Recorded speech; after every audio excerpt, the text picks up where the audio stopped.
would like to begin by acknowledging the traditional custodians of the land on which I live and work, the Gundungurra land, and people. I pay my respects to their elders, past, present, and emerging, and extend that respect to all Aboriginal and Torres Strait Islander people. I also want to acknowledge the traditional custodians of the lands on which you, our listeners, are joining us from today. I recognise the deep connection that First Nations people have to this land, their enduring culture, and their commitment to the preservation and care for their country. This land was never ceded, and it always was and always will be Aboriginal land. Welcome to Beyond the Surface. This is a space for conversations that sit at the edges of faith, identity, power, and recovery, especially for those of us who have been shaped, stretched, or harmed by fundamental religion or high control systems. Some episodes are personal, some are reflective, some are educational or curious, or quietly disruptive. All of them are grounded in lived experience and a deep respect for the complexity of leaving, questioning, and rebuilding meaning. We will be talking about religious trauma, various forms of abuse, cult dynamics, queerness, and recovery, not in neat answers, but in honest conversations. In listening to these conversations, some parts might be heavy or activating for you. Please take care of yourself while listening and feel free to pause or step away if you need to. I'm Sam, and I'm really glad that you're here with us. Welcome to another episode of Beyond the Surface. Today's episode is going to be an Easter episode. It'll be a good time, fun time, except that this episode is going to be a little bit different to the Easter one that I did last year with Jane. The episode that I did with Jane was very much focused on how to be okay over Easter, and we talked about ways to look after ourselves and be kind to ourselves. And if that's what you need leading into Easter this year, then by all means seek out that episode potentially more so than listening to this one. That is not what this episode is going to be about. Instead, I've invited good friend and fellow co-founder of the Religious Trauma Collective, Elise Heerde, and today we are going to be talking about all of the ways that Easter just kind of fucked us up a little bit. So this is going to be a very casual conversation, talking about all of just the very loud and sometimes quiet ways that it got inside of us, started shaping us, and just altered the way that we saw ourselves a little bit.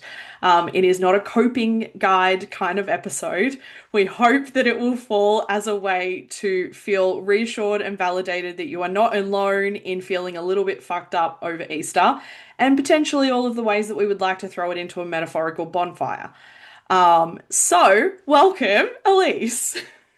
Thank you. I think that was a perfect introduction to what we're about to talk about. Yeah, I also just, we always talk about the idea of burning things down, burning the system down. And I was like, I just Yeah. felt a little bit I don't know about you, but my youth group days were centered around bonfires. It was probably a country thing, but we always had bonfires. And I was like, it just felt like a little bit of a subtle fuck you to the spaces where I heard some of these things to just throw them into the bonfire. Yes, absolutely. Oh gosh, yes. That takes me back to children's camps, Oh my gosh, like why are you church around fires children's with camps. children? Yeah, because why would you not? When you're already teaching them that they may end up in a fire, Oh, why is it? would you not sit them around a fire to tell them that? Yeah, I mean, it's good, Yeah. literal imagery. Yeah. Gosh. Okay, well, I mean, we weren't even planning on talking about that, but that's a really good way to start a fucked up conversation. So, Yeah, why not? I mean, when we think about things that were deemed holy that were weaponized against us during Easter specifically, what's the first thing that comes to mind for you? Oh, the first thing that comes to mind is how good suffering is. Oh yeah. Yeah, that suffering is great and Yeah. it actually proves how holy you are. The more that you can suffer, the holier that you are. And around Easter, like we're going to talk about, it's all about the suffering. Yeah, it is even just hearing you say it, I'm just It's so stupid. Like on the surface, like breaking away any of like the spiritual laden messages attached to it. The idea that suffering is good for you. Not that like bad things happen just naturally. Like that's not what we're talking about. We're talking about like suffering and that like that's holy. Like Yeah. it's To so even put yourself in a position where you know you're going to suffer because it will refine you. Hey, oh, there's another refiners. connection to fire. Did you ever sing the song Refiner's Fire? Yes. Oh my gosh. I always Yeah. have to check because if people don't know, Elise and I came from different flavors of Christianity.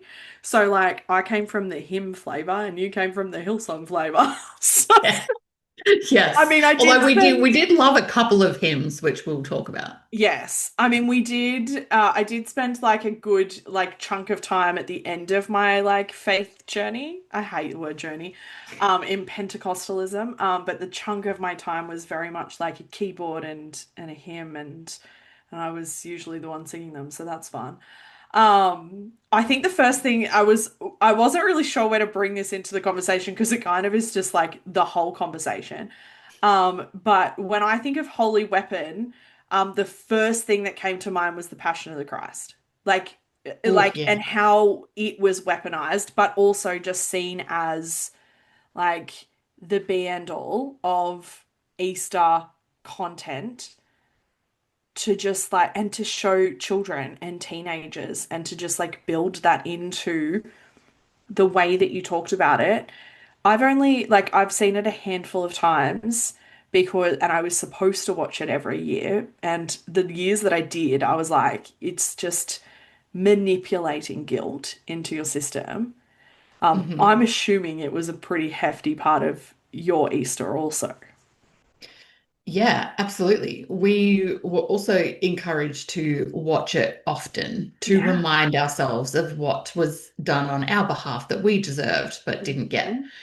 And I had people around me that would ask, like, have you watched it? When's the last time you watched it? And it was always the conversation was always, I made myself watch it again.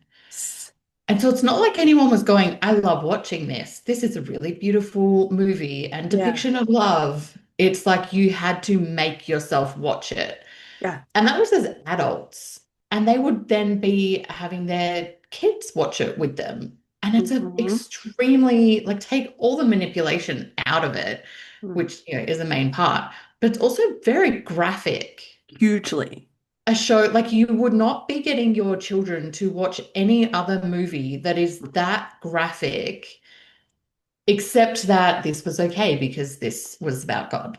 And it was done for you. Like you're supposed to watch that Yes, and knowing think that that should have been me. exactly like that like visual graphic imagery that you it's one thing to imagine like someone being nailed to a cross in your head. It is another thing to watch that on a film screen that's done Mhm. graphically and like to be like it's good cinematography and it's like that's part of the problem. And so you are then supposed to watch that and not only know that it was for you and feel guilty, but you're simultaneously also supposed to be grateful. Yeah, and I mean not to take too much of a tangent, but when you've also grown up with the belief in the rapture and being left Yeah. behind and that you possibly could be Mm, killed that way for your faith, it's also like a reality that you think is going to be your future anyway. yeah. Yeah, So absolutely. it's terrifying on many, many levels. Yeah. I mean I like hot take, therapist hot take here. My personal hot take, not a clinical one. I think letting kids watch The Passion of the Christ is child abuse with like the spiritual language laden over it, that you need to watch this knowing that this was done for you, that this sacrifice was because you are so awful and so broken that this blood sacrifice had to happen to redeem you.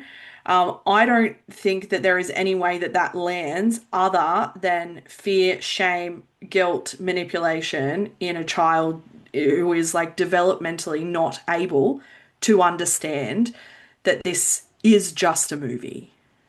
Yeah, there is Yeah. no other way for it to No. land. I think that's a solid hot take. Yeah, thanks. Yeah. Duo hot take.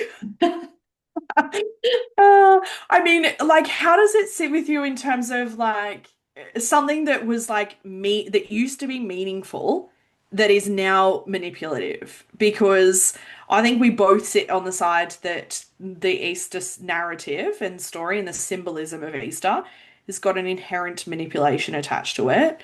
But we didn't always think like that. No, of course not. Hmm. Why, when you're in the very height of it, would you think that that's No. manipulation? Because, and I think that's what you notice after you've left, or maybe when you're even considering that, maybe this doesn't feel as good as I thought Yeah. it did, or as right as I thought it did. And like things that are meaningful invite reflection. It allows space for different choices. It doesn't have that sense of urgency or Yeah. shame attached to it. When things are manipulative, there are like pressure to respond. Your choices Mhm. collapse instantly. You don't actually have any informed choice that you can make. Yeah. And there is this artificial crisis that's created. Oh, I like that. So that like that manipulation, if you're looking for a way to go, is there possibly manipulation in this for me? How intense does it feel? Yeah. Because if there's a real intensity or a sense of crisis, Mm. maybe it's not as meaningful in a way that's actually going to support you as you might think. Absolutely. I love that term, artificial crisis. I don't think I've ever heard it referred to as that. That's Oh, sick. I yeah, like that. because it's not real. There is No. no actual crisis going on. No. And I think for me, the biggest difference between those two things and sitting with the difference is that, like, is something that is supposedly meaningful, is that costing you, or are you sacrificing basic human rights and dignity? Like, are you sacrificing your voice and your agency and your ability, like you said, your ability to choose differently? Are you going to lose things that you should not lose? Simply because you don't want to take responsibility for something that was not yours to take responsibility for.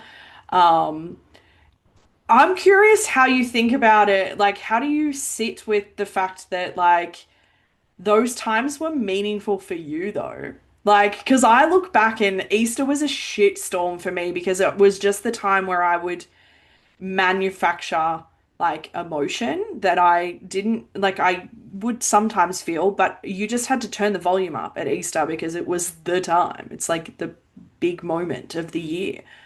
Um, but also there was still meaning attached to it. Like I still believed the things. Yeah, and you believed that that was like a really good reason to have Yeah. to turn up and bring all of the emotion and Hmm. bring like every single ounce of energy that you had left. Yeah. The church that I was at, I would usually have like a good 4 to 6 week lead up into Easter. Hmm. And so by the time I actually got to Easter, I was thinking about this question, going, what or how did it feel meaningful for me at the time? And I think I was just so exhausted by the time that we got to Easter because it was a huge production. Yeah. I don't remember feeling anything other than exhaustion.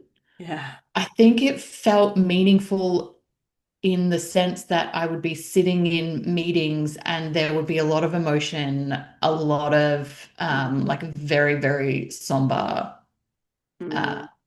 kind of productions going on. And so I think that that probably felt meaningful at the time, Yeah. but I connect that more to the performance that was going on now than it actually being meaningful in a personal sense that I would still hold on to now. Yeah. Yeah.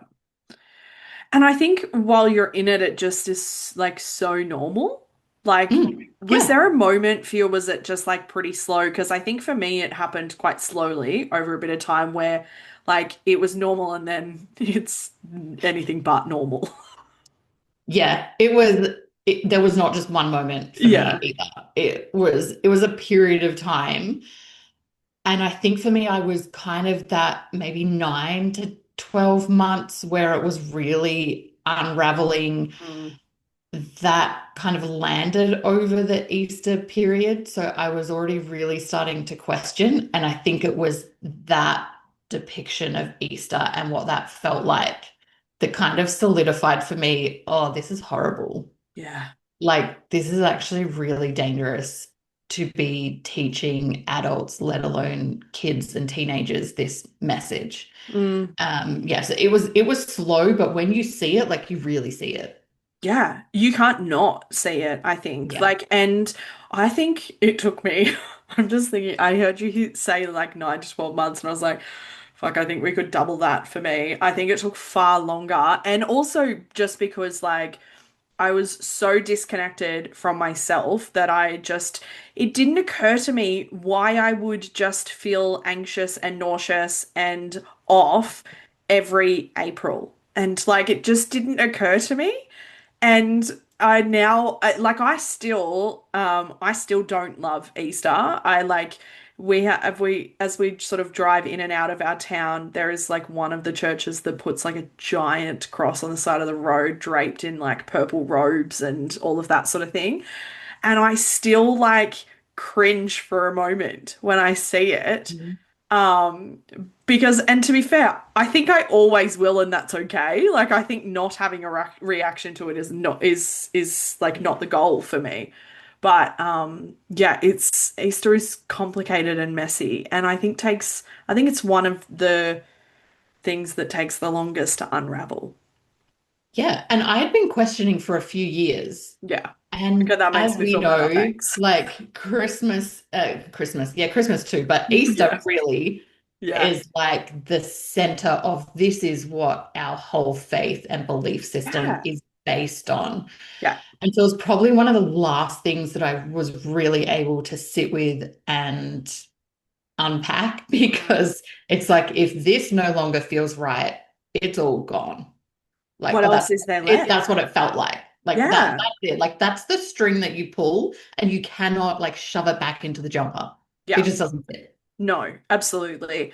And I mean, there might be some people who haven't, like, props to you because I don't know how I would have done that and pulled on that because, like you said, it is like the core central theme of the good news that, like, is not super good at all, to be fair. But Mhm. yes, like Christmas is hard, but let's be honest, like, Christmas is more about Joseph and Mary than it is about Jesus. Easter, solely Jesus, and that's supposed to be your focus. So, yeah. Yes. Um, what about like I sort of gave the imagery of like that cross on the outside of my town and things like that. What comes to mind for you when you have that imagery or thinking about like the way that that symbol was like weaponized against you? Yeah. It immediately reminds me that that was my husband's job every Easter was to put the cross up No. inside the service. Oh, Um, what a so like that top he would tier always job. he would always disappear like at some point either on the Thursday or very early on Good Friday morning to make sure that like the cross was like up on the stage where it needed to be because that was obviously the focus of Mm. Good Friday. um and so it reminds me that like the pain was what we Yeah. were meant to be focusing on Yeah. and torture Mm. at like really big, heavy themes that we then also had to feel super grateful for. Yeah. And Yeah. so it was this weird kind of mix of I'm meant to feel sad, but I'm also meant to feel really grateful. And for me, like that image of a cross brings all of that Mm. back to mind. Like just in a word, confusion, like really, really confused about how I was meant to be feeling, what I should be feeling, and then what I actually was feeling. Yeah. And then you add that I wasn't very connected to my emotions at all. So Mm. it was usually just looking around trying to figure out how are other people responding because I need to try and respond the same way. Yeah. Try being the worship leader that's everybody else is looking to. Yeah, no, Like, well, for some of the Easters, ooh. I was on the platform Yeah. doing the communion or Oh, yeah. needing to be part of that team. I'm very glad that was the one team I was never on was the worship team. Mainly because I don't have a musical brain in my body. Oh my goodness. I mean, it's just so like you sort of saying like you're looking at everybody else to sort of go like how am I supposed to feel? And I know that like particularly like the young people that I was leading at the time, I know that they were probably doing the same thing to me and the rest of the people leading worship. Like that they're Yeah, looking to us going like what are we supposed to yeah, be feeling here? And I was in a space where like the worship was not supposed to be like super emotive in terms of like showiness. And so right. you had to straddle this line of I'm supposed to show guilt and gratitude at the same time, and yet I'm also not supposed to show emotion at all. It's just the weirdest thing. Oh, Yeah. yeah. See, I would normally be able to sit on the front row and watch the worship leader and know, okay, this is a Mm, song about gratitude. Right now I'm yes. meant to be like smiling and feeling like Hmm. this is all amazing. And then the next song is about like grief and suffering. And now I'm meant to Yeah. be really sad and there Yeah. should be Sobbing my face off. tears. Yeah. Yeah. So Yeah. I would look to like what was happening on the platform Yeah. and how would they, like, what kind of emotions were they bringing out and go, okay, that's how I should be feeling. Yeah. You Yeah. would have So had if you no, couldn't do that, yeah, that's hard. you would have had no fucking idea looking at me. Because I'm simultaneously trying to feel and not feel at the same time. It's so strange. And because, Yeah. yeah, it's just the most bizarre scenario. And I think, like the symbolism of the cross comes back to that first thing that you sort of said of like that suffering is holy, and like necessary. And when you look at what Jesus did and what he endured for you, then like what right do I have to complain, to feel, to be sad, to like have Yeah. anything other than like absolute like gratitude at this sacrifice? I don't get anything else then Yeah. because it pales in comparison. Exactly. I'm assuming that that's the language that was used in your space as well, that like this was a sacrifice, be grateful for said sacrifice, and also like Yeah. don't complain. Like you just minimize your own shit. Absolutely. It was gratitude without boundaries. Yeah. It was like you be grateful or else now you're being selfish. Yeah. So then that means you are expected to have like total unquestioning obedience to whoever is telling you what gratitude needs to look like. So if Mhm. gratitude needs to look like you help out wherever we need help, Yeah. you you show the emotion that we need you to show for other people to feel like to feel like the Holy Spirit is moving in this service Yeah. because you're a leader and you're up the front and you need to lead by example. And then there's just the small thing like endless forgiveness. Like you need to forgive everyone because he forgave you to the Mm. extent that he then died on your behalf. So then you don't feel like you have a choice to choose if you want to serve or volunteer. You need to just stay quiet if things don't feel right because that's a problem with you and you clearly Mm. don't have enough gratitude. Yeah. Yeah. I feel like who you were during the Easter period, whether it was like a Pentecostal 4 to 6 weeks or like the Easter week, because Mhm. like neither of those scenarios are normal, but like I feel like who you were during Easter was like a measuring stick as to where your spiritual health was at. Yes, absolutely. Because again, Yeah. this was the core of your faith. And if you Yeah. weren't responding in the right way, there was something wrong with you as a Christian. Yeah. Like let alone like gosh, could you imagine what would have happened? This never happened with me. I just don't think it would have ever even been possible.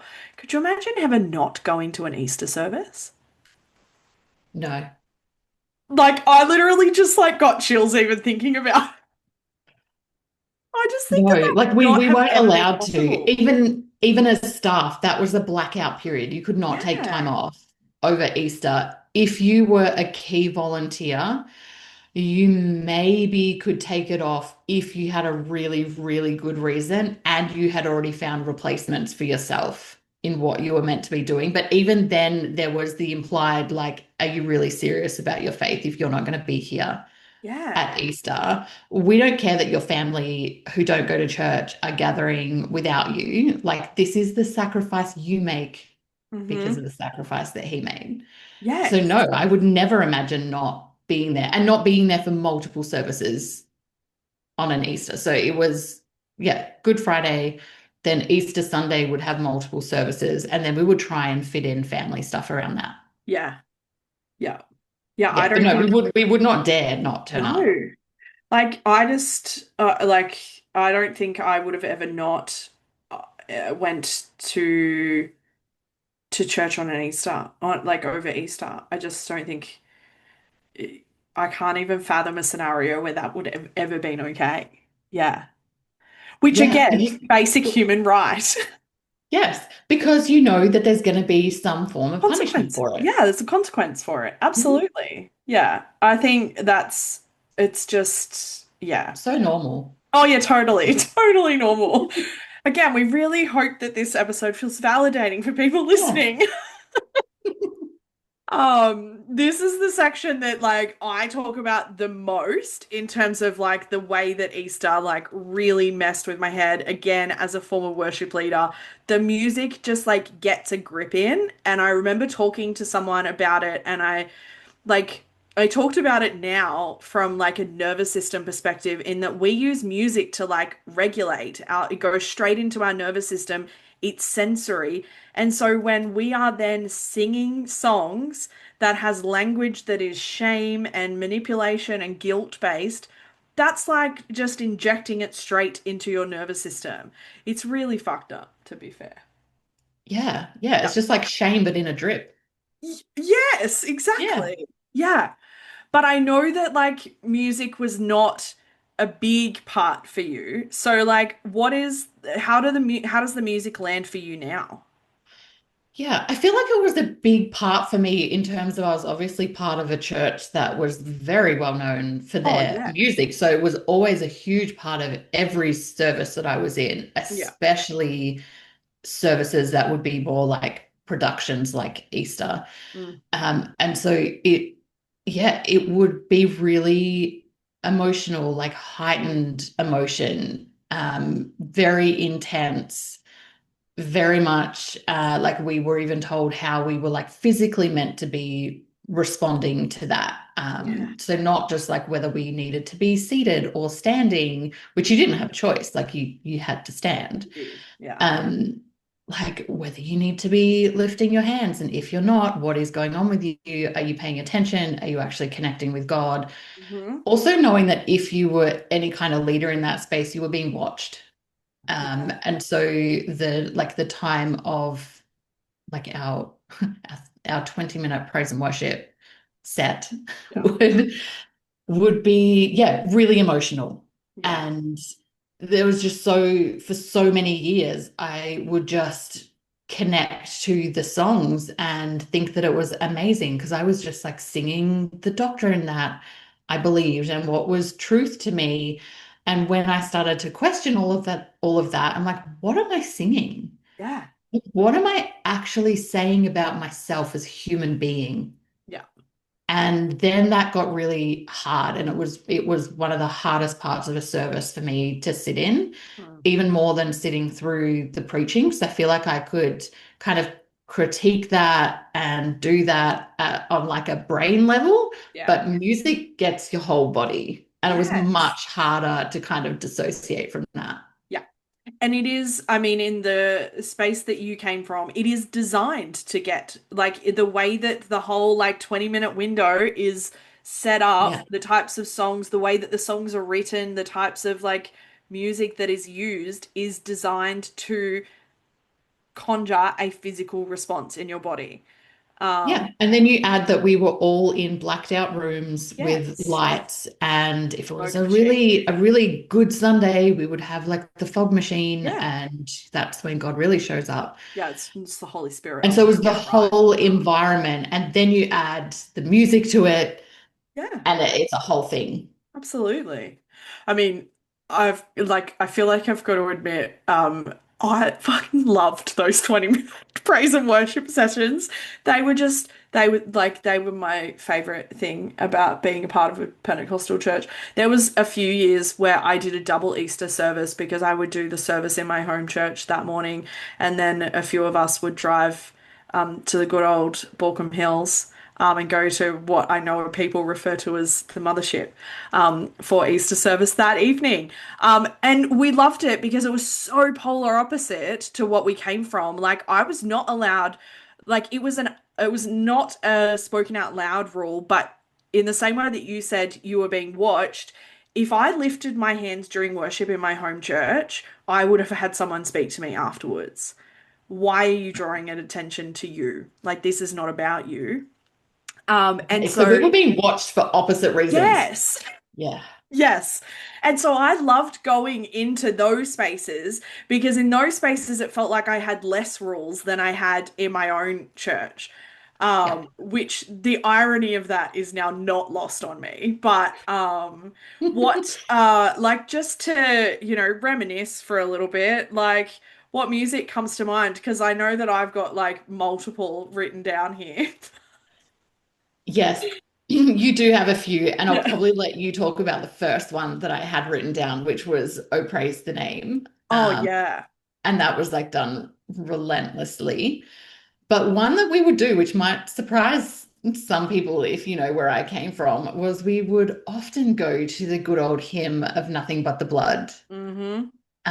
especially on Good Friday. Yeah. And so that one, like, I feel like if we're talking about what felt meaningful, Mm. I felt like that the when we kind of slowed things down and I felt like it wasn't so much of a production, except now I'm like, actually, I was very strategic to also use hymns Yeah. and to slow everything down. That for me would always bring up the biggest kind of emotions Mm. because so much of the language in that song is about, what I'd already been taught, that I was sinful and was dirty and needed to be cleansed. And the only thing that can do that is blood. And that felt so normal for me when you grow up with the Bible and stories like Abraham and Isaac and God demanding a sacrifice. And so that, yeah, like the language in that is very, very problematic. But it was essentially saying that you're broken and the only thing that can make you whole again is the blood Of and his course. sacrifice. Yeah. So I again, mean, there's this I'm so unworthy, I'm yeah. so broken, and I needed someone else to be tortured and killed so Mm. that I didn't have to because I really deserve that. Yeah. And I feel like that song just sums up all of that. Yeah. Absolutely. And I mean, the other song that you mentioned, "Oh Praise the Name," is basically just like doctrine in a song. Like, I Yeah. know we will talk about like the whiplash that happens over that weekend, and that song is whiplash in doctrine form. Like, you start at the beginning and you end with the resurrection, and like, it is just, you are supposed to feel like a wave of emotions, like you are on a roller Hmm. coaster of emotion in one single song. And I remember saying to you beforehand that I fought for a good 12 months to get this song into my church because like I loved the shit out of it. And I mean, to be fair, like the problem is that, especially with like Hillsong music, is that you strip away the really problematic fucking lyrics and they're banger tunes because they're supposed to Yeah. be. Um, They like will get that's how they're stuck in just your head. exactly. Yeah. Yeah. I mean, I don't even want to try, but I reckon I could probably like sing it in my head still. I'm not going to try because it will You get don't stuck in you my don't head. want to sing it out loud? No, not No. at all. No, my worship days are far past me, thankfully. We'll probably have to give another content warning for Oh my that if we're gosh. going to Yeah, sing no. those If songs. if anybody is going to sing in an episode, I'm pulling Aaron Kelly in. So he will rip out a tune at left, right, Amazing. and center. But I mean, I think the biggest songs that came to mind for me when I was prepping for this were the ones that had either the strongest language or they had the repetitive verses that you would sing over and over and over again for like sometimes a good 5 minutes because repetitive, spontaneous worship is where it's at, right? Like that's when you are supposed to Mm. be able to connect with the Holy Spirit. And I think one of the ones that does that so well is Chris Tomlin's At the Cross, which is like the bridge of that is like, now my debt is paid, it's paid in full. And it like comes back to that idea that like you are supposed to now take responsibility for a debt that was paid, even though it's not your responsibility at all. And so like that has a very big, we didn't do that a lot at my church. That would have been the one that I would have heard in other Pentecostal churches. Yeah. Um, but the ones that we did more so a lot of hymns, but the two that we would have done the most, which this is not inherently an Easter song, this one that I'm about to talk about, but there is a line in there that it was in Easter because of this line. And it was Here I Am to Worship. And there is a line in that song that says, I'll never know how much it cost to see my sins upon that cross. And it like, it just brings, like, how are you not supposed to sing those words and feel inherently fucking shit? Like, Yes. how? Yes. Oh, Like right now, I have like yeah, my I saw stomach your is reaction and I so was like, heavy. oh, I'm fuck. like, oh, Yeah. yeah. Like Yeah. nauseated. Oh, yeah. And so like and I was typing these lyrics out when I because like and Of somehow course you were. yeah, I typed the lyrics out and also somehow I didn't need to look them up for these two, but and like good old hymns around like the old rugged cross, but in particular like when I survey the wondrous cross, which was, and this I think was encapsulated what Easter was supposed to be about beyond the Easter weekend, which was the line in it that says, Love so amazing, so divine, demands my soul, my life, my all. And like, it was like, what is Easter beyond this weekend? Everything. Like, you don't get to forget what Easter means Mhm. once Easter Sunday is gone. You now have to hold that in you every single day until next year at Easter. Yeah. Yeah. It's like choosing again every Easter that now for the next 12 months, I am not my own. I am gonna sacrifice whatever I need to. Like I'm not worthy to make any decisions myself. Yeah, yeah. You completely lose your whole sense of humanity in there. Yeah. There's an And we Easter. also know that like you were saying that the songs where you had to just repeat the same line Mm, over and over, like we know now that that is an indoctrination technique yes. to be repeating the same things over and over. And then you add that to music that Yeah. connects your emotions to it. Yep. That sticks. Like I'm not looking forward to the next few days. So I'm gonna have so many of these songs stuck in my Yeah, head. sorry. That's fine. You will too. Yeah, I will. That's the problem. And I'm such a music person, so I can't, Yeah. like, it just takes forever. And usually my stock standard approach of like getting a song out of my head is listening to it. That will not be happening. Oh, please don't do that. No. Ironically, the one song that always got me at Easter is actually a song that most, like a good portion of people don't even know when I mention it. I've mentioned it a few times, and it's a song called Why by Nicole Nordeman. Do you know it? Yeah. I might if I listen to it, but maybe tell me some This of the is lyrics. I'm not going to ask you wild. to sing it. No, I'm not going to sing it. But essentially, like, this song is like a story of like this little girl like at the time of Jesus being killed was went out looking for his like her father and event like each verse is kind of like from the daughter's perspective to her father and then from oh I love when I forget shit from Jesus's perspective to God and then from God's perspective to Jesus. It's like but like it's very manipulative. And reason that it always sticks with me is because the very last line is God talking to Jesus around like why he has to die.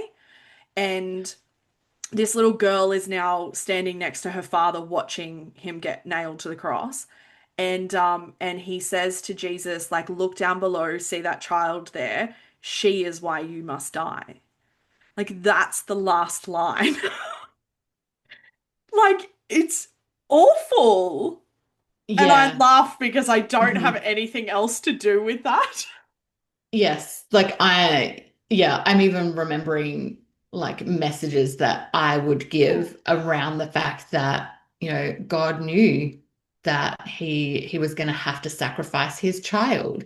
And we generally feel uncomfortable talking about child sacrifice, except when it comes to God. Yeah. Um, and we bring in this just huge emotional and psychological manipulation to blame people for something that was one, either not their fault or didn't happen. Yeah. Yeah. Pretty much. Yeah.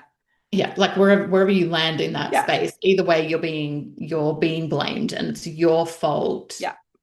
And you didn't even choose to exist. He Yeah. chose to put you here. Yeah. But let's not get that's a whole other thing. No, and like when we say that like it like lands as blame, we're saying like in your nervous system, like it lands in your nervous system as blame, as shame, as guilt. Like it is there is no other way that our nervous system can process that. It is automatically just going to make you feel shit about yourself. Like my prayers during Easter in particular, because again, conjuring and manufacturing guilt, was like please remind me that I was the reason this had to happen. Like, Mhm. because that was, I mean, there is nothing like emotional manipulation to keep someone in line.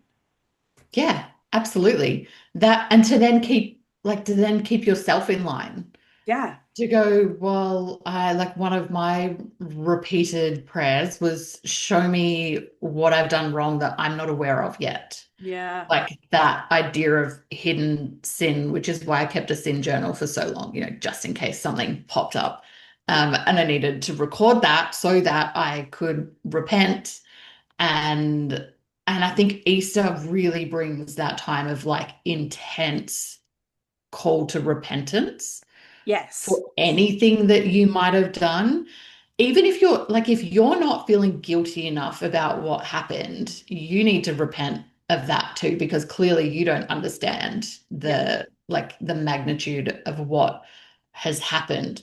So like you said, it lands in our nervous system as guilt and shame, and then we're told that that is good. Yes. That's how Absolutely. it should be landing if you're Yeah. taking this seriously. Yeah.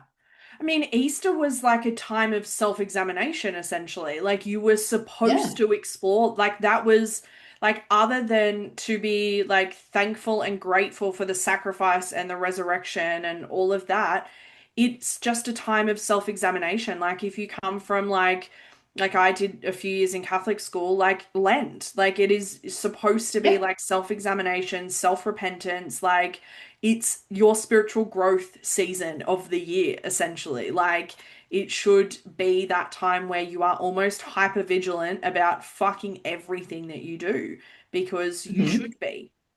Yeah, and we were always encouraged to fast for Lent. Yeah, And so you then come into a time in our space of like intense work and things that you were meant to be doing to get ready for Easter. yeah, And you're meant to be giving stuff up as well and not really looking after yourself. yeah. But but again, that's all called like good and right and faithful. Hmm. Yeah. Again, human rights and needs and dignity. Like, just Yeah, like straight out the door. basic humanity. I mean, I think the other downside, I mean, there's lots of downsides, but the other main downside that I think of when it comes to like that self-examination throughout Easter is that, like you said, if you can't find anything, something is wrong with you. Like you're not going deep enough. You're like you're trying to like skirt by. You're like, and also God sees everything. So like, what's the point of the self-examination? But I feel like I might be derailing the conversation by going into that. Anyway, But it just teaches you to override all of your instincts, right? Like you don't get to trust yourself in that moment because there's so much internal monitoring. Like, how are you ever going to be like clean enough?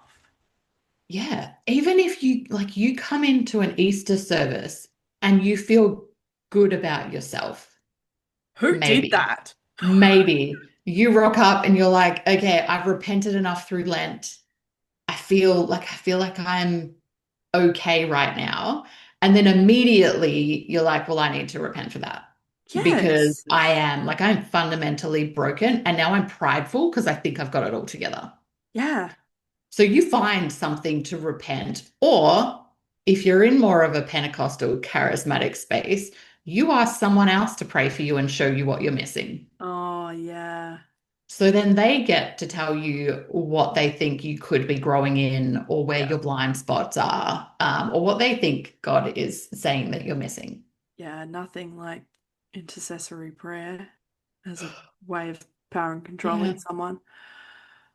Fun times. effective, Yeah, it is effective. absolutely. I mean, like, I just can't imagine going into Easter feeling good. Like, I can't ever imagine what that would have Yeah. felt like. Yeah. I feel And that like, would have only been an internal thing. There's no way that you would yeah, ever have walked in and gone, yeah, I feel okay. Like you would walk in going, I'm here to find out what's actually wrong, yeah, even if I'm not sure what that is. yes. Or you then start like being like repenting for being like too prideful or like something like that. You turn the good like the good feeling into a bad feeling very quickly because again, it's just not allowed. Um Mhm. like yeah, it just when you said the sin journal, I was like, oh, wouldn't it have just been nice to like journal about normal things? Yeah, that would have been That would nice. have been so good. I don't know. Do people do that? Yeah, Maybe outside religion. I think Yeah. so. Okay. We just didn't. I No, didn't. none of my journals look like that. No, me neither. I No. have like two separate, random side note, I have two separate journals that were dedicated solely to the purpose-driven life. Fun times. Wow. No, Yeah. or most of my journals would have been journaling through like Beth Moore Bible studies. Oh, gross. I did have one for Mm. captivating, though. Did you ever do? Okay. It was in a pretty journal, though, Yes. at least. It was like, to be fair, They some of were them were pretty. So it was aesthetic. like Shane with a bow on. Yeah, basically. Yeah. We're like, we're going down a We're path. diverging It's a little not. bit. I mean, I heard time and time again, like, particularly when I was like a teenager, like, if you really loved Jesus and something would come after that, depending on what was happening, was that something of that variety that I would imagine you heard that as well? Yeah. It was either if you really loved Jesus or if you were really serious about your faith, Yeah, if you were really invested in growing the kingdom and saving souls, yeah. then you would serve more, give more, forgive faster. Mm-hmm. What else? You'd sacrifice more. You Yeah, would stay when things got really uncomfortable. You yeah, wouldn't just leave. And you definitely wouldn't question. You would just submit more to your leadership. And that would show that, you really loved Jesus then, or you were really committed to kingdom work. yeah. Yeah. Speaking of commitment, because I don't know about you, how many times did you recommit your life to Jesus over Easter? Oh gosh. Oh, I can't count. Multiple, The limit many, does not many. exist in the wise The words limit of does Bingo. not exist. It does not exist. You cannot put a limit on that. Oh my gosh, because No. like how are you ever supposed to be really sure? Like I Yeah. never had that level of certainty ever. I was too afraid to have that level of certainty. Yeah, because again, if you had that level of certainty, then there was potentially some pride connected to your faith Yes. because then you thought that you had it together enough. Mm-hmm. Um, However, there was a lot of like internal tension with that because what was communicated Mm. was that this is like you need to commit or recommit your life so you can have certainty about your eternal future. And then in the next moment, it's like, but you can never be too sure. Like you always have to be checking yourself. So it was also like that dissonance of going, yes, okay, I need to do this so that I can have certainty, but then at any point, like something could go wrong and you may Mm. not have that anymore. Yeah. So it was confusing. Yeah. It's a very palatable word for it, confusing. I Yeah. mean, I think like we very much had like the language of like you can't remember everything that you did in the past week. And so like you might as well. Like what's the harm? What's the harm in like doing it again? And also, it was framed as an act of submission to God, essentially, by Mhm. rededicating your life on an ongoing basis, showed ongoing commitment to Him and to the cause and to the kingdom and all of that sort of thing. But similarly, we got that if you felt too certain that that could be the enemy, that Mm, like you couldn't ever feel that certain. And I did not come from a hugely like spiritual warfare kind of church, but that was very much like if you felt good and solid and firm in your faith, you could have the firmness in the foundation, but if you felt firm, that's a very risky place to be in because the enemy could get a foothold in that. yes. He likes to get a foothold, doesn't I he? know, it's such a weird fucking statement. I don't know In why. everything. He's It's just got either a that or it's an foothold open everywhere. door, Yeah. whichever analogy you want to go with. It's that constant feeling of never being too sure. Yeah. And if we always feel like we have to recommit, then we've always got the pressure to do more or to be different Hmm. somehow because there's got to be something that I'm doing wrong. Yeah. And we know that there's always someone watching, Always. whether that's like I probably had really four key groups or people that were watching, Mm, which was like God, of course, was obviously. watching, of course. Other leaders were always watching. Like I was told on many occasions that senior leadership was watching me. Yeah. The devil was always watching, Always. and then your peers were always watching. Yeah. And so you've got to constantly be apologizing, essentially, which is what repentance is, right? Like you've got to Yeah. apologize for Anything. whatever you If can convince yourself or other people can convince you that you've done wrong. I feel like at some point you just started like apologizing for existing. Like because Well, sometimes we that's did, kind of right? what, yeah, like it's what it was. Um, Yeah, because I, we were simple and yeah, fallen and broken. And so even if we feel like we have done nothing wrong, we are wrong. So you've got exactly. to apologize for that. But you can't fix yourself. Yeah. You've got to get outside. It's such like I just think the more that I talk about these things, like it's just like, and I knew this would happen in this conversation, which we would start and we would get derailed and we would talk about random shit that I did not prepare for. But like hearing you say like, what you just did, and I'm just like the irony of like you are a beloved child of God, and also I like you are so unworthy that if you don't submit to me, like fiery pits of hell it is. Like the irony of that is as like disturbing as it is like ludicrous. Yeah. Like I mean we've derailed again a little bit, but Hmm. it's Yeah. But okay. Still that kind of makes relevant. zero sense outside Yeah, of that system.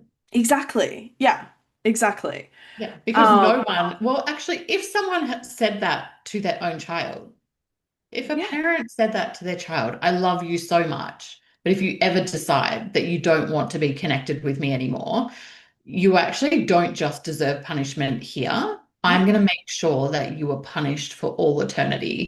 If a parent said that to a child, how long do you think that child would still be with that parent? yeah, like negative fucking time. Yeah. Yeah. Like, Except somehow we think it's okay in this system because it's yeah, God. exactly. Yeah. We have wild opinions about that we will not go into today, but anyway. Um, but I would agree with the whole watching number. I would also add I had probably two or three very specific spiritual mentors who would have also been watching me Mm. all of the time. Yeah. And there were a select, probably three or four of the people who I was leading as a youth leader who were children of prominent people in the church as well, who if I fucked up, I knew they were hearing about it from them. So I even had Yeah. kids younger than me watching me on behalf of their parents. So yay for Yeah. youth Gotta leadership. gotta love that Yeah. connection. Yes. Yeah. I still have some children of pastors watching my work on social media. So it's very interesting. Yeah.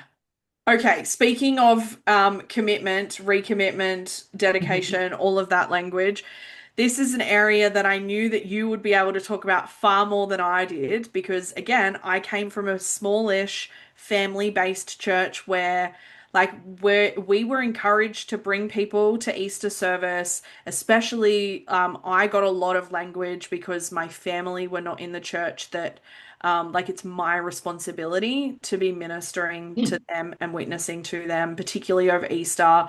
And that if they didn't get to Easter, that was another year that went by that I had not been successful. So we love that level of guilt. But Mm. recruitment in Pentecostal spaces is like next level. Yes, absolutely. I don't know about you, but did you also have the pressure, and this might just be a weird Pentecostal thing, but they will kind of take it a step further and go, you are responsible to bring your family, your friends, the people that God has put in your world for you to save. You're responsible for them. And if they don't come and you die, that God is going to hold you responsible for them, Yeah. for their salvation. So not Yeah. only that, you're now waiting for your impending death and Yeah. wondering whether you've saved enough people. Yeah. Anyway, so It's a that really adds to the pressure. Yeah, it's a really good time when you're the only Christian in your family growing up, when you're hearing that. It got really hammered into me when I did U13 with the Sydney Anglicans. They were really big on that. Yeah, Yeah, of course, yeah, because how else do you grow a church? yeah, Anyway, exactly. okay, recruitment, which is part Yeah, of recruitment, right? yeah. Easter was like the time. Mm, This is when you need to be bringing people. And like I said before, we would have like a decent lead up to that. So yeah, at least 4 to 6 weeks before that, every Sunday, I'm talking pre-COVID, yes. every Sunday we would have like seat drops with the different invitations. There was usually like Mm-hmm. little cards that would be the invitations. You were expected each week to hand out each of the pile that was on your seat. We would have moments in services where the pastor would ask people to get their phones out and to text three people and invite them on the spot That reminds me to of the movie come. God's Not Dead. Have you seen Yeah, well, that? that might be where they got it from. Probably at the end, you are supposed Probably. to, like, if you really believe in God, then you need to text, like, every number in your phone. God's not dead. He's surely alive. Yeah, it's the Mhm. Of Newsboys song. Hmm. course Yeah, it sorry. is. Yeah, random.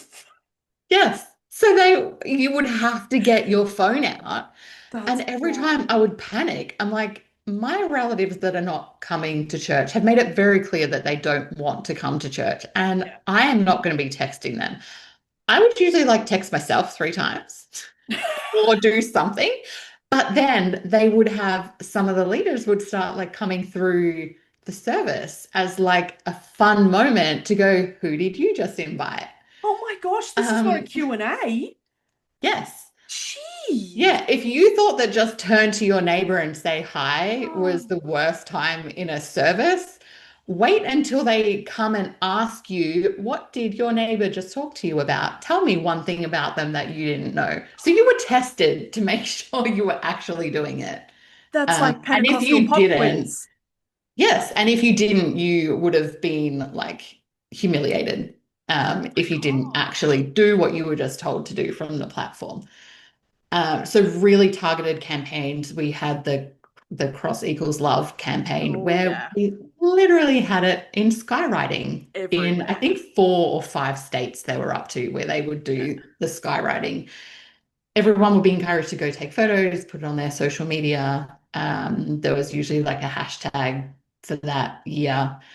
But it was more the how personal they made it and how much it was then put on you that if you walked into a Sunday Easter service or a Good Friday Easter service and you did not have other people coming with you, you knew that you were being judged for that. That either Yeah. you like didn't do well enough, or you would have to make up some kind of excuse as to why you weren't able to get more people there.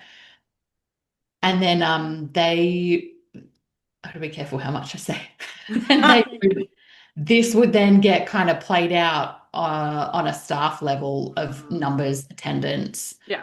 Spiritual It would be KPIs. like campus against campus, who's doing better, and then who's not, and they would also be like humiliated and told that they weren't doing enough to get to grow. It was always to grow the kingdom, to grow Yeah. the church. Like that's why we're doing it, not just Yeah. because we actually want more people coming in. Yeah. And also to They're grow the gonna fucking money. they're gonna tithe so that we can do Yeah. more buildings and more churches. Yeah. And yes, it was very targeted. It was a huge production. The senior pastor would usually like pre-record his message from a special location. So even the message on Easter Sunday or Good Friday was like a big thing. Mm. Um, there would be a lot around like just different things they were gonna do to make it more appealable. Appealable? Is that a word? Healing. Appealing. Thank you. More appealing for families to come. So they would have things like a petting zoo or like, hot cross buns Yeah. or Because different petting zoo's things. normal.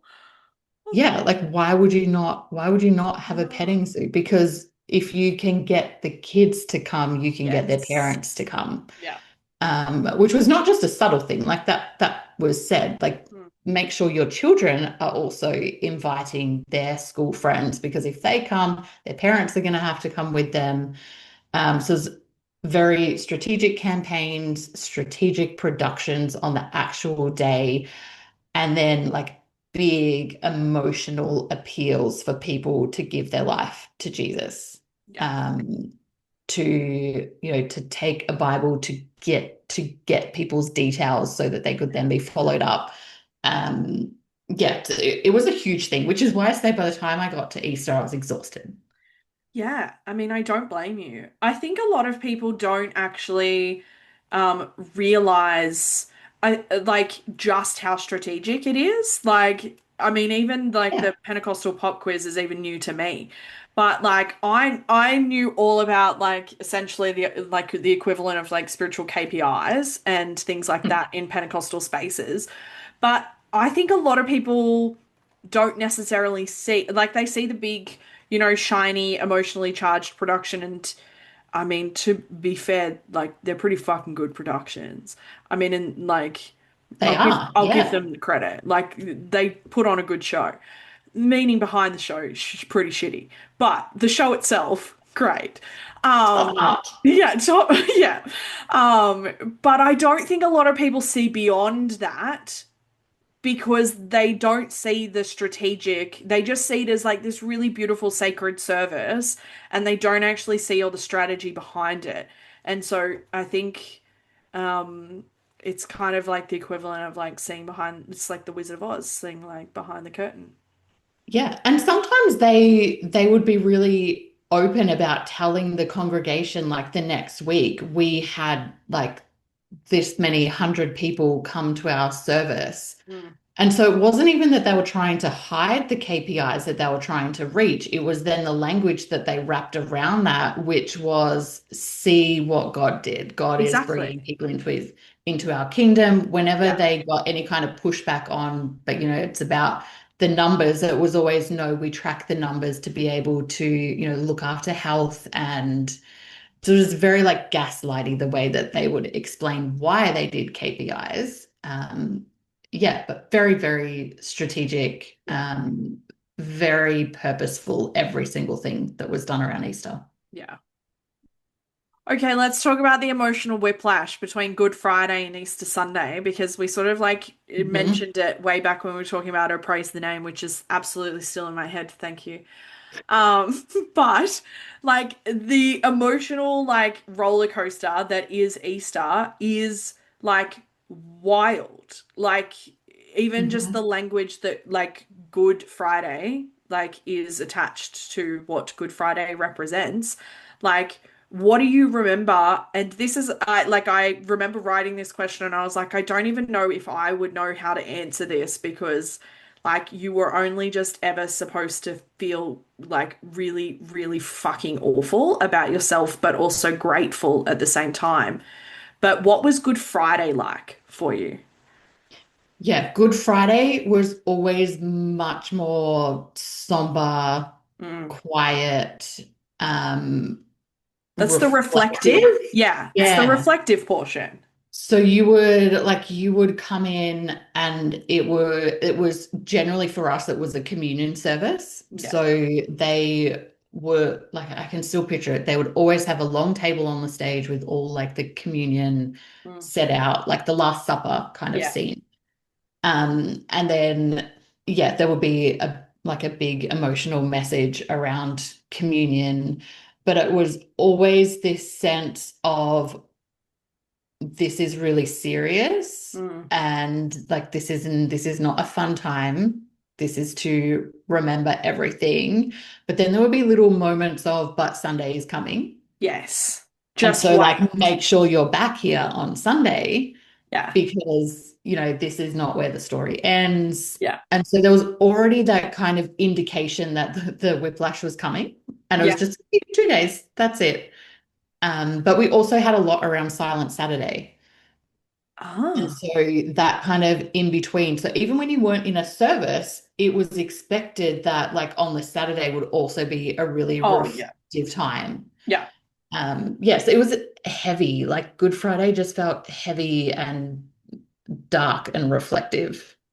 Yeah, I've never heard Saturday referred to as Silent Saturday, but when we very much had the same mentality that you weren't actually able to celebrate or like be able to like bask in the victory of what was happening until Hmm. Sunday came. So like you had to stay in mourning, so to speak, and Yeah. in like a space of like, you know, personal responsibility and reflection for the 2 days, and you only get one day of celebration, which feels rude.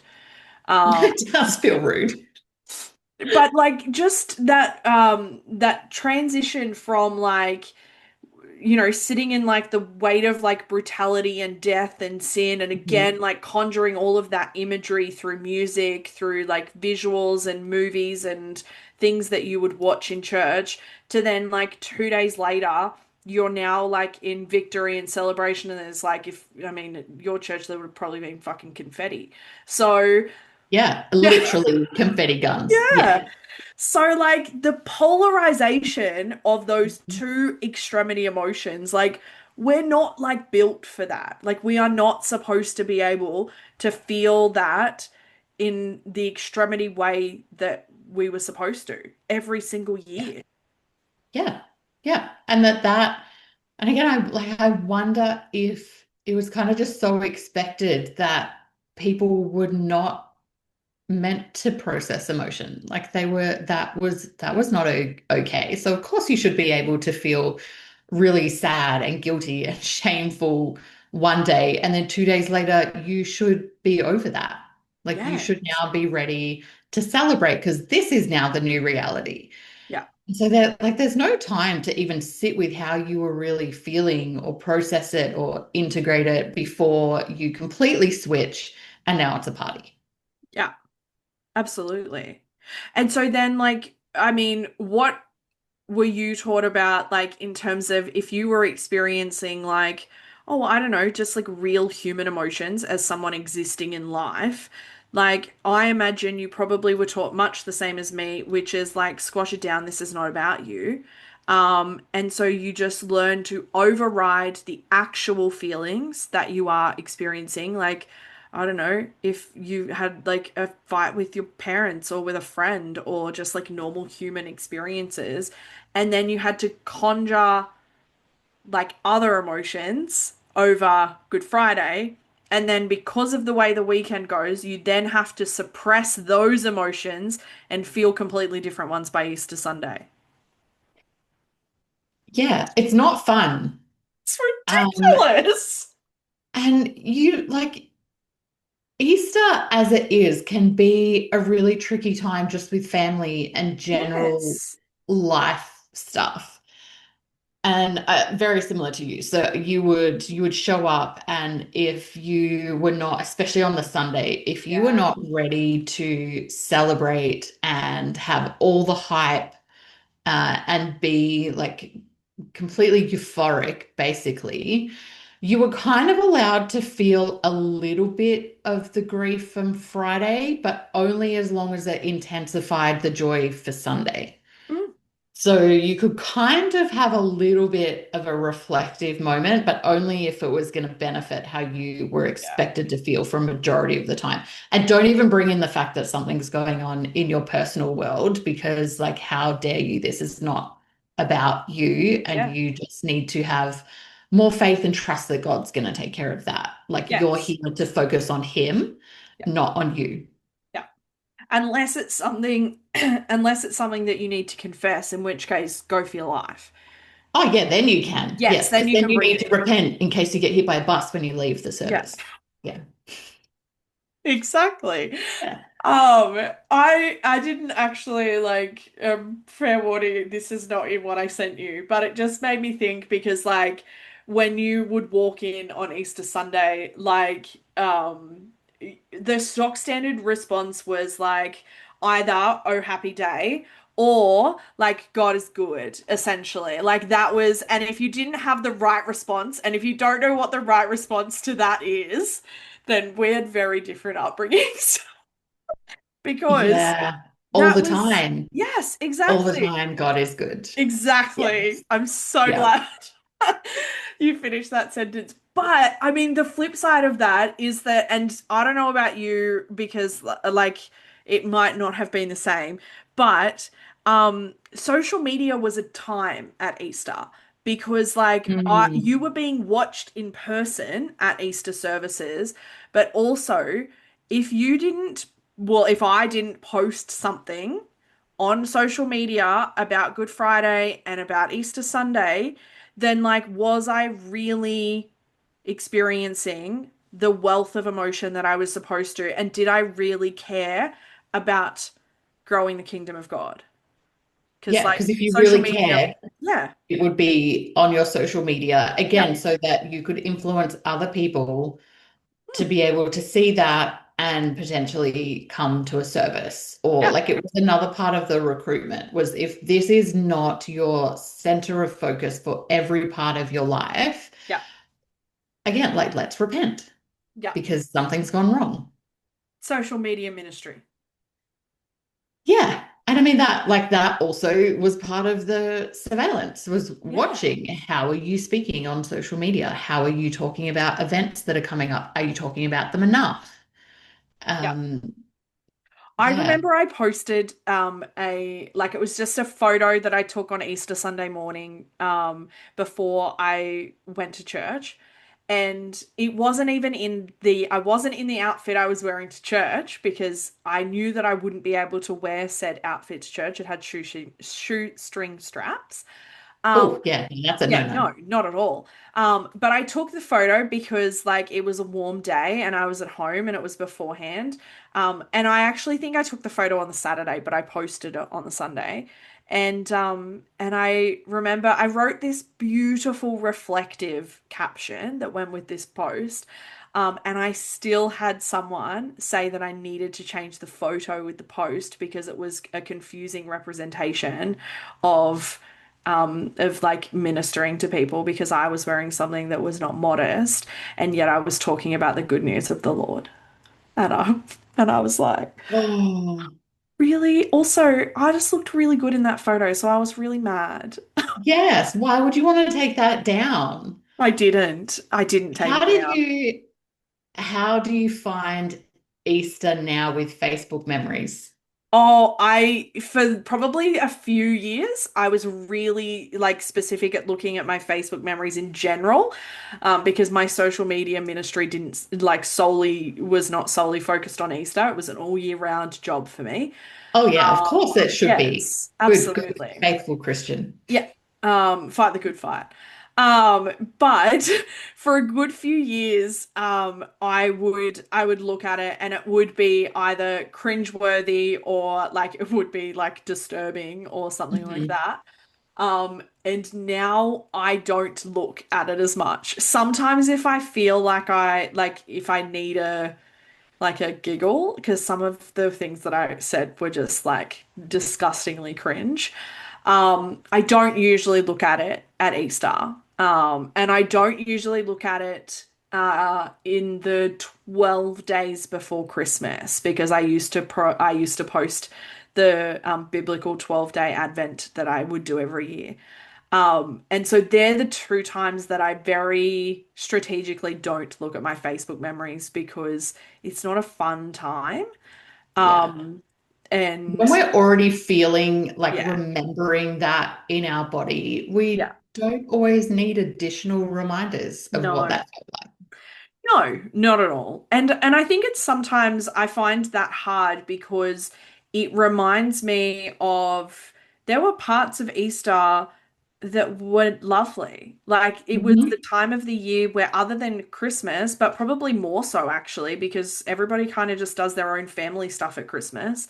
But at Easter, it's like big community. We would have Easter lunch together and like there would be all sorts of community stuff happening that weekend and you felt that real sense of belonging the most at Easter, I felt. And so I see those Facebook memories and I will see like photo memories of like leading worship and things like that as well. And it's hard because of like the stuff that it's connotated with and that it's matched with. But also because like some of it was actually really nice. And Yeah. that's the hardest part, I think. Yeah, because we don't always get to keep the nice parts No. when it's so intertwined. Yeah, Yeah. absolutely. Um, I when I wrote this question for you, I was like, oh, I have an answer for this, but I don't know what Elisa's answer is going to be for this. Okay. Um, do you think that there is harm like this harm was in the story itself or how it was used? Okay. So as someone who studied theology and taught it, Yeah. I yeah, I think if we're talking about it being taught in the way that we've just talked about in this Hmm. whole podcast, I can't see a way to make that message anything but shameful and harmful. Yeah.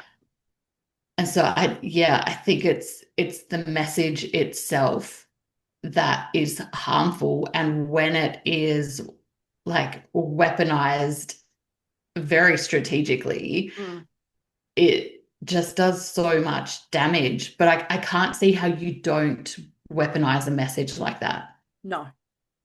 No, Yeah. And that took me a long time to get to that point. yeah, no, Yeah. when I was writing this question and the one that I'll ask next, I was like, I think that we're going to be aligned on these answers, but it's also like it's a pretty like it's a controversial take, essentially, because like we Yeah. are very conscious that there are some people, and to be fair, the people listening to this podcast are probably not the people who hold this story dear to them, because I say probably too many fucks in these episodes that those people are not listening to my They're my gone podcast. already. They're long gone. So, but we are very conscious and understanding that like this story holds deep value and meaning for a lot of people. But I would agree. I think the harm is in the story and the way that it's used. I don't think that separating either of those things. I think um, it's harmful. It's either harmful or it isn't. I think realistically, like it's either manipulative or it's not. And And the I intent doesn't help that. no. You Yeah. can have the best intentions, it's Yeah. still harmful. Absolutely. And I would, um, and I feel almost nervous to say this next sentence just on the off chance that someone actually does. But I would challenge someone to present a way that this message would not be seen as harmful, irrespective of how it's being used or the intent behind it. Which Yeah. led me to the question of like, do you think there is an Easter message that could come across in a non-coercive way? Yes. So I sat for probably, yeah, probably the whole 2 years that I was questioning. Yeah. I sat with, can this be a non-harmful message? Yeah. Like, is it just the way that the church has done it? Is it just the Mhm. way Pentecostals have done it? Yeah. And so I kind of went through like a whole lot of different ways, and none of them came out being good. No. What I have personally landed on is that Easter for me, if it means anything in terms of like, if we look at the biblical story of Easter, Mm. then what I am comfortable with at the moment, and I say that because it's changed many times for me over the last 6 years, Yeah. is looking at it as a human story of an unjust execution and maybe the larger story arc of power overriding vulnerability and marginalized people. Yeah. And that doesn't even have to be a literal thing that happened. Yeah. So that's kind of where I sit to go. That's the only way that I could see this story being used in a way that does not have harm and shame and doesn't give power to people who already have power. Yeah. Your response is far more kind and far more palatable than my response is going to be. I want to know your Unsurprised, response now. unsurprising to absolutely no one, I suspect. I just like I typed out my response because I was like, I actually just don't know how I would answer this off the cuff. But I just can't get behind, and I don't think that I would ever be able to see a story centered on a blood sacrifice for humanity as anything other than coercive. Again, I would challenge anybody to like convince me that a blood sacrifice for humanity, past, present, and future, is anything but coercive when the core message of what we have been taught the Easter story is, and it is certainly not just in our flavors of religion, it is far beyond that. That someone had to be brutally murdered on your behalf as a divine requirement, it feels and will always feel inherently manipulative to me. That What kind it of, is. yes, yeah, Yeah. absolutely. I just, I, the idea that there is this moral debt that can never be repaid is just, I can't see that as ever not being a coercive story like at its core architecture of that story, irrespective of where it's being said, who is saying it, like the story itself. I don't see that as anything but coercive, and I don't think that I could find a way that it wouldn't be. I love that you sort of like stripped it back completely and found something. So I love that. And I think what I did Oh, is I took any kind of theology out of it yeah, because any kind of substitute theology where this had to happen for this to happen is going to be coercive. yeah, There's no doubt. So for me, if I, and like this is me imagining that I pick up the Bible having no preconceived indoctrination or ideas about what it is, of going, oh, that really sucked that they executed someone who was innocent, yeah, and all of the other stuff around it, that like that is the coercive parts, right? Of going, this is why this happened, instead of like this guy created a scene and people were saying he was going to get power, so he was killed. yeah, But when we add the theology that goes, and this is why, yes, and this is what it means for you, and now you're a piece of shit because this had to happen, you cannot make, like, I would be with you. Yeah. If someone can tell us how that is not coercive or harmful, like, I'm up for the fight. Fuck, I I haven't feel done like a we might have theology argument in a long time. I feel like we might have set ourselves up, but again, I don't think those people are listening to this episode. So, but by all means, we'll hit us up. We'll take it on. And also, and this is probably just like an extension of that, which is that I'm also a little bit done with just like sanitizing my own reaction, to these sorts of things. Like I did that for far too long, like longer than half of my life of being alive is, and so I'm pretty done with that. So like if you love the Easter story, I love that for you. And I don't See, love now that. you're nicer Yeah, than and I I am actually I because I don't don't love love that that for for them them. either. No. I love that they think they love that, but I don't love that for them. I wish that they didn't have to think that a blood sacrifice was needed for their moral redemption. But I'm also not, I'm just like not about sanitizing mine or anybody else's reaction to like the horror that is the Easter story. So Yeah. And like we both talk about so often, it comes down to the fact that to believe this message, you have to believe that you are broken and yeah, bad and need redemption. And that, how do you make that non-coercive? yeah, absolutely. Yeah. Okay, in wrapping up this conversation, we are 2026. How does Easter land for you now? How are you feeling going into Easter this year? I'm I'm feeling hopeful this year. I was like It feeling slightly more activated after this conversation. No, Oh, not good. necessarily. I don't think so. Uh, Like we'll see. Give me a couple of hours to figure out how my body's actually feeling, because dissociation still works for yeah. us. This year will be my husband's first year not being in church at Easter, so it'll be our first Easter just being able to do whatever we want to do Yeah. and not having our Easter weekend dictated by services and events and pressure. So I think I'm looking forward to it because we have zero plans.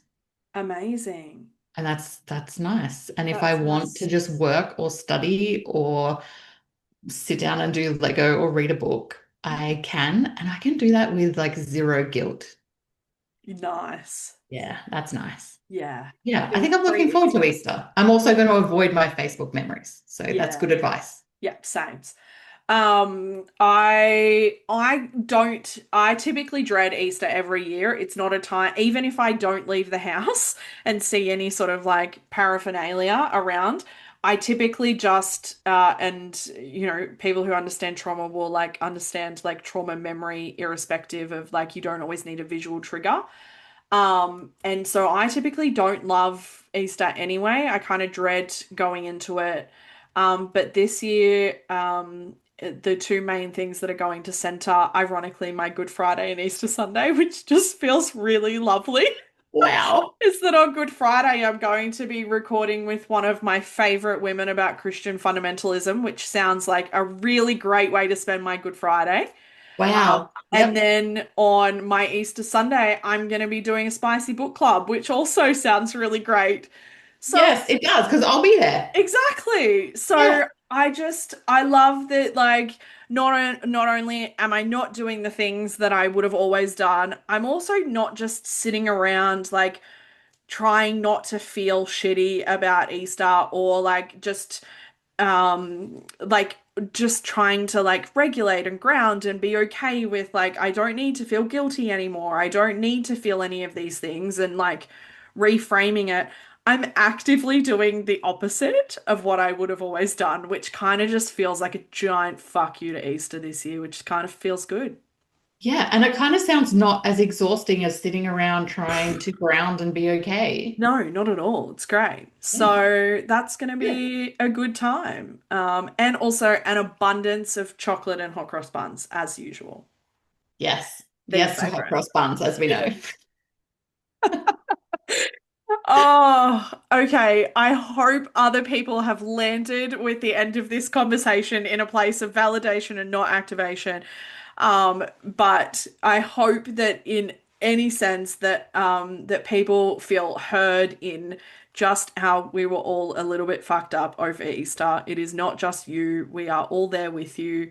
And maybe comment on the social media like the most fucked up Easter song that you like hate the most. Like hit us up with all of those lovely recommendations that we will absolutely not listen to.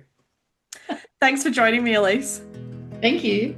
Thanks for listening to Beyond the Surface. If this episode resonated, challenged you, or named something you've struggled to put words to, I'm really glad you found your way here. You'll find ways to connect, learn more, and explore further in the show notes. As always, you are good, you have always been good, and your story matters always.